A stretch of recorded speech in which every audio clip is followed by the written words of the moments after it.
Moi, je m'appelle Samson Adjaro. Je suis un jeune réalisateur béninois de 30 ans. J'ai eu la chance d'avoir grandi dans une famille d'artistes. Mon père était un comédien dramaturge, un mordu de l'art. Je suis réalisateur.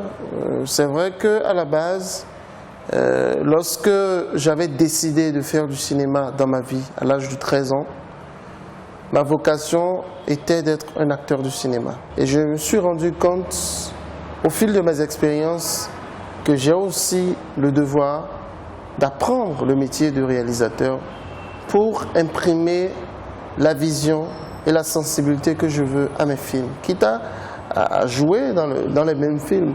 On a vu de très grands noms du cinéma qui sont autant réalisateurs que acteurs dans leurs œuvres. Donc c'est un peu ça ma vocation. C'est le seul métier véritable où tu as l'impression de te substituer à Dieu. C'est passionnant. Ce pouvoir que tu as d'inventer des lieux, de créer des personnages, de raconter une histoire, de les faire bouger, et de les faire interagir, c'est quelque chose d'extraordinaire. Ça vous permet d'imaginer justement combien est difficile le métier de Dieu, en fait. Et ça, en même temps que c'est une passion, c'est un grand défi, c'est une tâche très difficile parce que, justement, l'objectif, c'est de toucher la sensibilité de celui qui regarde votre œuvre. C'est de pouvoir arriver à le convaincre, de comprendre des choses, de changer de comportement, d'avoir une certaine émotion que vous recherchez, même s'il est dans le fond de son fauteuil et qu'il est branché à l'écran de sa télévision. Ce que le cinéma mondial attend de créateurs africains, ce sont ces réalités. C'est comment l'amour se construit dans ces cases. C'est comment la chaleur de l'amitié, du partage se transmet dans ces villages. La culture africaine est d'une richesse exceptionnelle. Et de ma part, c'est un gâchis pour tout créateur africain que de ne pas s'inspirer de sa culture. Parce que s'il ne s'inspire pas de sa culture en tant qu'Africain, qu'est-ce qu'il va vendre d'exotique, d'original, de beau au monde?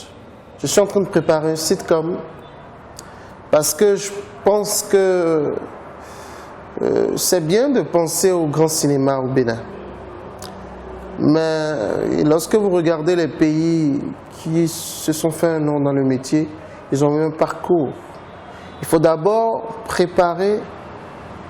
se préparer à la télé avant d'aller dans les salles du cinéma. C'est le circuit classique, ça.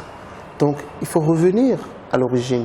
Il faut faire des téléfilms, il faut faire des sitcoms, il faut faire des documentaires. C'est ça qu'il faut pour l'Afrique. Et ensuite, en faisant cela, aujourd'hui, avec l'explosion de la télévision, du numérique en Afrique, nous avons le devoir de faire ça. Et c'est un peu dans ça que moi je m'investis aujourd'hui. Les courts-métrages, les sitcoms, les films documentaires, les téléfilms. Nous allons voir ça tout à l'heure, après la réunion. D'accord, directeur. Je vous présente M. Mathias Kokou, celui qui vous a téléphoné hier. Il a apporté les détails concernant son CV. Je suis désolé, mais la candidature du fils de Miller a été retenue.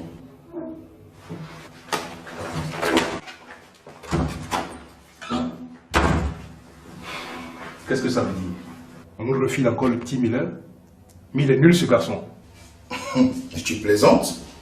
C'est juste une astuce pour le recaler. Mathias a un CV plus qu'impressionnant.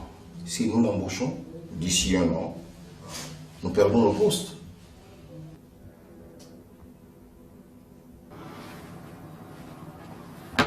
Allô? Oui, allô. Bonjour madame. Bonjour monsieur. C'est Kokou Mathias. Moi, demandé de vous rappeler. C'était à quel sujet s'il vous plaît? Oui, à propos du prêt. Ah oui, excusez-moi. Je suis désolé. J'ai complètement oublié.